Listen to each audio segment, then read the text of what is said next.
नमस्कार। Supreme court ने आवारा कुत्तों पर एक बड़ा जजमेंट दिया है। हालांकि जबकि आवारा शब्द कहना उनके लिए थोड़ा अनुचित है, वो कुत्ते हैं। हम आप बचपन से वो हमारे आगे पैदा होते हैं, हम उनको खूब खिलाते हैं, हमारे घर की रक्षा करते हैं। अगर उनमें से कोई एक कुत्ता हिंसा कर देता है, उसके लिए सारे कुत्तों को इल्जाम देना गलत होगा। इस भावनाओं को देखें मित्रों, ये भावनाएं क्या कह रही हैं। ये कुत्ता एक दीनहीन बन के दिख रहा है, कह रहा है कि हम आवारा नहीं हैं, हम आपके मोहल्ले पुराने निवासी हैं, हम आपके गांव के पुराने निवासी हैं। हम पैदा हुए तो आपने हमें रोटियां खिलाई, चावल दिए, हम आपके घर की रक्षा करते हैं, हम आपके घर के सामने बैठे रहते हैं। कोई अजनबी जाता है तो उसे देखकर भौंकते हैं, उसको डराते हैं कि आप इस घर में प्रवेश न करो। हमारा आपका तो बचपन का नाता है, आज हम आवारा कैसे हो गए? हम आपके दरवाजे पे थे तो आवारा कैसे हो गए? हमें आवारा क्यों कहा जा रहा है? ये भीड़ जो दिख रही है मित्रों, ये छोटी सी बच्ची को आप देखिए, इन महिलाओं को देखिए, इन डॉग्स लवर्स को देखिए। ये कौन है? न कुत्ते इनके घर के नहीं है। आज ये सड़क पे हैं, आज ये सड़क पे रखकर इन कुत्तों का अधिकार मांग रहे हैं। हिंसा, अहिंसक तो हम मानव भी हैं मित्रों। अगर हम हिंसक नहीं होते, हम भी हिंसक हैं, मानव समाज भी हिंसक है। अगर वो हिंसक नहीं होता तो लोग मर्डर के केस में, चोरी के केस में ये जेलें भरी नहीं होती। आए दिन तमाम न्यूज नहीं आते कि फलाना ने फलाने का मर्डर कर दिया।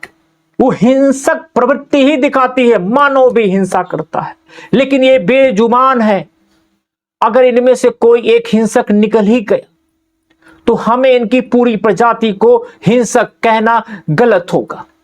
आइए देखते हैं कि सुप्रीम कोर्ट ने क्या गाइडलाइन जारी की है। सुप्रीम कोर्ट कहता है, Supreme Court modified earlier directive permits to release the stray dogs after vaccination live.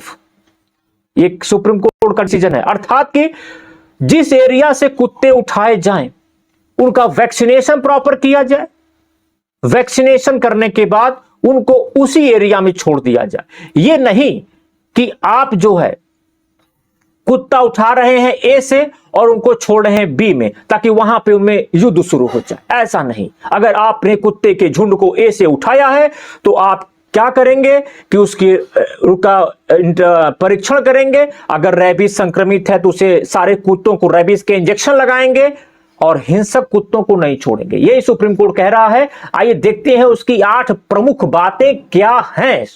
ये ज्यादा महत्वपूर्ण है। पहले उसे जाने से पहले इस हेडिंग को आप पढ़ लीजिए। सुप्रीम कोर्ट का फैसला, पकड़े गए कुत्ते नसबंदी करके छोड़े जाएंगे, खुखार कुत्ते कैद में रहेंगे।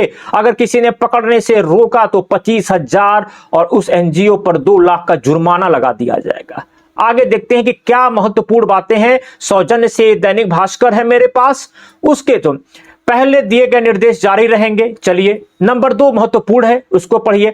कुत्तों को पकड़कर उसी इलाके में छोड़ा जाए, अर्थात कि ए से पकड़ा है तो ए में ही छोड़ा जाए। कुत्ते को रेबीज संक्रमित या आक्रामक होने की स्थिति में नहीं छोड़ा जाए। यदि किसी कुत्ते में रेबीज के लक्षण हैं या ऐसा पाया जाता ये हिंसक है, आक्रामक है, तो उसे आपको नहीं छोड़ना है। चलिए, ये भी अच्छी बात है। हर नगर निगम हर वार्ड में कुत्तों के लिए फीडिंग एरिया बनाएगा। इसका मतलब होता है कि आप पब्लिक प्लेस पे कुत्तों को नहीं खिलाएंगे, एक एरिया फिक्स होगा जहां पे आप कुत्तों को बुला के उन कुत्तों को आप भोजन कराएंगे। और उनके लिए आवारा शब्द अनुचित है, मैं फिर कह रहा हूं। वो हमारे आपके घर के सामने रहते हैं, हमसे आपसे उम्मीद लगाए रहते हैं।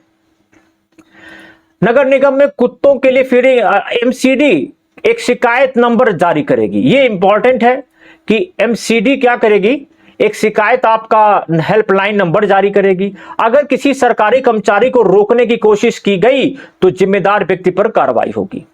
आगे देखिए, जो लोग कुत्ते को पालना चाहते हैं वो एमसीडी से गोद लेने की अनुमति ले सकते हैं। मान लीजिए आपके मोहल्ले में कोई कुत्ता है, उसे आप पालना चाहते हैं, जिसे आपके तो उसे आप एमसीडी से एक फॉर्म डालेंगे, गोद ले सकते हैं। सुप्रीम कोर्ट ने राज्यों, यूटी सचिवों से एबीसी नियमों की अनुपालना की जानकारी मांगी है। सभी हाई कोर्ट में लंबित ऐसे मामले सुप्रीम कोर्ट को स्थानांतरित कर दिए जाए। इसका मतलब ये होता मित्रों, आज का जो सुप्रीम कोर्ट का गाइडलाइन है वो पूरे भारत पर लागू होता है। कहां लागू होता है? पूरे भारत पर लागू होता है, न कि दिल्ली एनसीआर पे या कहीं और लागू होता है।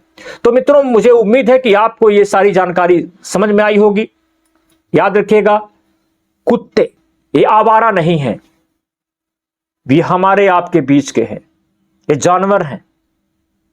हमसे आपसे उम्मीद रखते हैं कि आप रोटी का एक टुकड़ा दे दें। अगर इनमें से कोई हिंसक हो जाता है तो पूरे कम्युनिटी को हिंसक नहीं कहा जा सकता। मैं शुक्रगुजार हूं डॉग्स लवर्स का, जिन्होंने इस तरीके के मुहिम को आगे बढ़ाया। मैं शुक्रगुजार हूं सुप्रीम कोर्ट का, जिन्होंने एक गाइडलाइन सभी कुत्तों के लिए जारी की। नमस्कार।